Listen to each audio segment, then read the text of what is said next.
নমস্কার বন্ধুরা, আমি পলাশ বিশ্বাস আর আপনারা দেখছেন পলাশ বিশ্বাস ভিডিওস। আশা করি আপনারা প্রত্যেকে ভালো আছেন আর আপনাদের বাগানের গাছগুলিও ভীষণ ভীষণ ভীষণ ভালো আছে। বন্ধুরা, থাম্বনেল টাইটেল থেকে বুঝতেই পেরে গেছেন যে আজ কোন বিষয় নিয়ে আলোচনা করব। হ্যাঁ বন্ধুরা, এই শামুক এবং পিঁপড়ে দুয়ের অত্যাচার কিন্তু মানে প্রচণ্ড পরিমাণে বেড়ে গেছে টবের মাটিগুলোয়। অনেকেই বলছেন যে এগুলোকে দূর করার জন্য কী পদক্ষেপ নেব, ঘরোয়া উপাদান দিয়ে বললে খুব ভালো হয়। তো আজকের বিষয়টা সেটাই, যে লিকুইডটা দেখাবো, এই লিকুইডটা বানিয়ে নেবেন।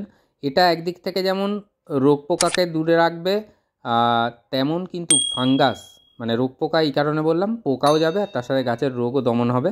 তো বর্ষাকালে যে ফাঙ্গাল অ্যাট্যাকগুলো হয় সেই ফাঙ্গাল অ্যাট্যাক হবে না, তার সাথে কিন্তু পোকামাকড়ও পালাবে।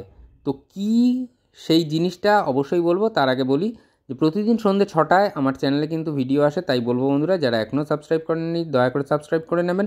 সাবস্ক্রাইব করতে কিন্তু পয়সা লাগে না, অনুপ্রেরণা যোগায় আমাদের মতন যারা ইউটিউবে ব্লগিং করি বা গার্ডেনিংয়ের কেয়ার করি সকলেরই। তো বন্ধুরা, আশা করি সকলে ভালো আছেন, খুব ভালো আছেন, আর গাছগুলোও ভীষণ ভালো আছে।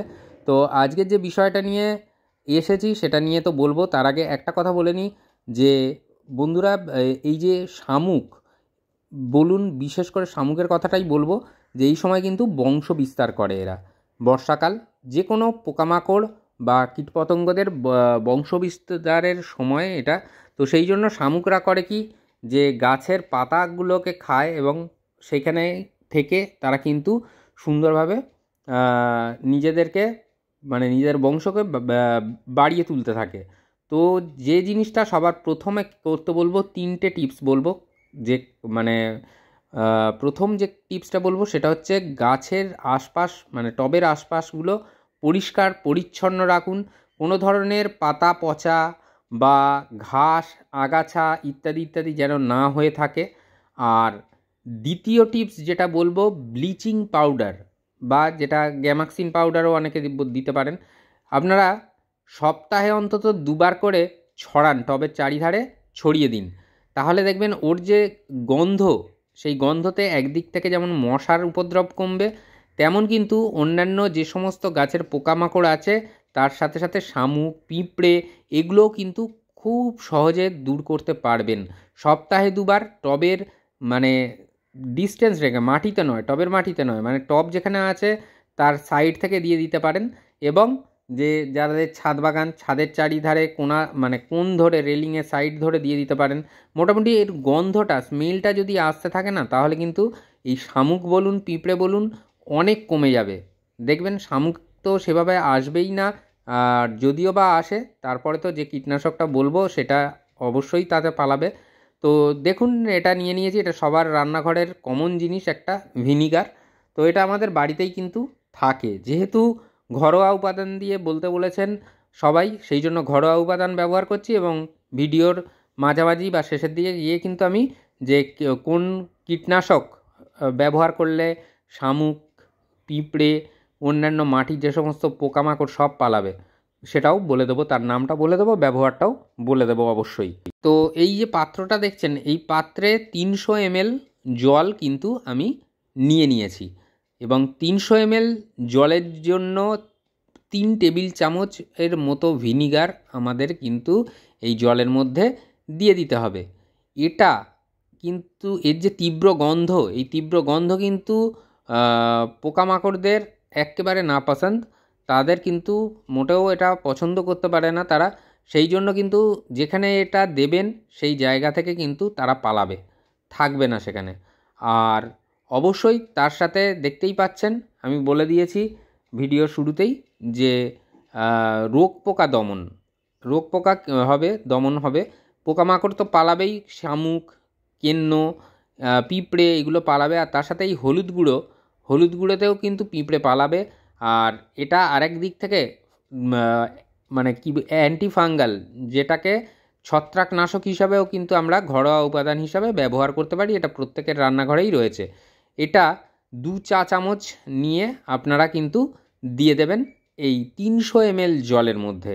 তো এই 300 ml জল, 3 টেবিল চামচ ভিনিগার আর 2 চা চামচ এই হলুদ গুঁড়ো, এই দুটো জিনিস ভালো করে মিক্সড করে কিছুক্ষণ রেখে দেবেন, মিনিট 15-20 রেখে দেওয়ার পরে আরেকবার হাত দিয়ে গুলিয়ে আপনারা কিন্তু টবের মিডিয়ায় ঢেলে দেবেন। কেন মানে এরকমভাবে বলছি, মোটামুটি এই সময় কিন্তু খুব কম, খুব বেশি পরিমাণ দেওয়ার দরকার নেই, কারণ মিডিয়া বা মাটিগুলো এমনিই ভিজে থাকে। তো 300 ml গাছে মানে 300 ml জলে আমার মনে হয় যদি 10 ইঞ্চি টব হয় তাহলে 5টা থেকে 6টা টব আরামসে হয়ে যাবে। এই রকমভাবে একটা মেজারমেন্ট করে নিয়ে আপনারা কিন্তু টবের মাটিতে দিয়ে দেবেন, ঢেলে দেবেন। আর এটা যেমন একদিক থেকে ছত্রাকনাশক হলুদ গুঁড়ো থাকায়, তেমন কিন্তু পোকামাকড় দেখবেন আপনারা এর ব্যবহারে পালাবে।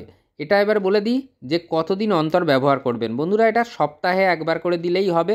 আর এটা যেদিন দেবেন তার 2-3 দিন বাদে ওই ব্লিচিং পাউডার বা গ্যামাক্সিন পাউডার একটু যদি বাগানের মধ্যে ছড়িয়ে দেন, মানে আমি বলছি না যে টবের মাটিতে দেওয়ার কথা ব্লিচিং পাউডারটা বা গ্যামাক্সিন যেটা, সেটা কিন্তু টবের মাটিতে দেবেন না, কিন্তু টবের মানে যেখানে রয়েছে মেঝে সেই সাইডে আপনারা কিন্তু নিচের দিকে ছড়িয়ে দেবেন।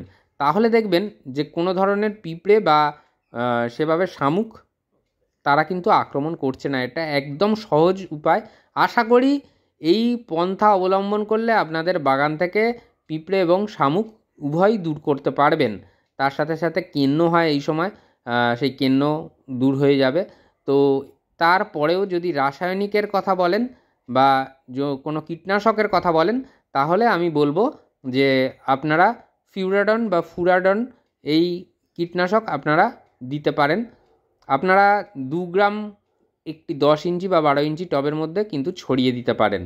তাহলেই কিন্তু এই শামুক বলুন বা পিঁপড়ে বলুন এরা মারা পড়বে বা আসবে না। কিন্তু আমি বলবো যে এর ফলে কিন্তু এই ফিউরাডন বা ফুরাডন আমাদের মাটির মধ্যে ছড়াতে হবে, তার ফলে কিন্তু গাছেরও বেশ কিছু ক্ষতি হওয়ার সম্ভাবনা থাকে। তো আমি প্রথমেই বলবো যে আপনারা এটাকে ব্যবহার করুন, মানে যেটা ঘরোয়া উপাদান দিয়ে দেখালাম, এতে গাছও ভালো থাকবে। আর সবচেয়ে বড় কথা, ভিনিগার কিন্তু মিডিয়াতে পড়লে মাটিতে পড়লে একটা অম্লত্ব একটা ব্যাপার মাটির মধ্যে চলে আসে নিয়ে, যেটা কিন্তু গাছেদের খুব পছন্দের, এবং তার ফলে কিন্তু গাছ থেকে মানে গাছ কিন্তু ফুল বা ফল যে গাছই হোক না কেন সেটাকে তারা কিন্তু বেশি পরিমাণে ফুল দেওয়ারও একটা প্রবণতা তাদের মধ্যে জন্মাবে। তো এই ছিল মোটামুটি আলোচনার বিষয়। আর যদি কোনো ধরনের প্রশ্ন থাকে অবশ্যই কমেন্ট বক্সে প্রশ্ন করবেন, আমি সবার প্রশ্নের উত্তর দিয়ে থাকি। তো আশা করি বুঝতে পারলেন যে কিভাবে শামুক অতি দ্রুত চলে যাবে, এবং 5 মিনিটের মধ্যেই আপনারা কিন্তু দেখবেন টবের মাটি থেকে শামুক বা পিঁপড়ে একেবারে কমে গেছে, আপনারা নিজেরাই সেটা চোখে দেখতে পাবেন। তো এই ছিল মোটামুটি আজকের আলোচ্য বিষয় যে কিভাবে কেয়ার করতে হবে। আর যদি কোনো ধরনের প্রশ্ন থাকে অবশ্যই করবেন। আজকের মতো এ পর্যন্তই। মন থাক চিরসবুজ, পৃথিবী হোক সবুজময়, এই বলে আজকে এখানেই সমাপ্ত করছি। আবার আসছি আগামীকাল সন্ধ্যা 6টা। খুব ভালো থাকবেন সকলে। নমস্কার বন্ধুরা।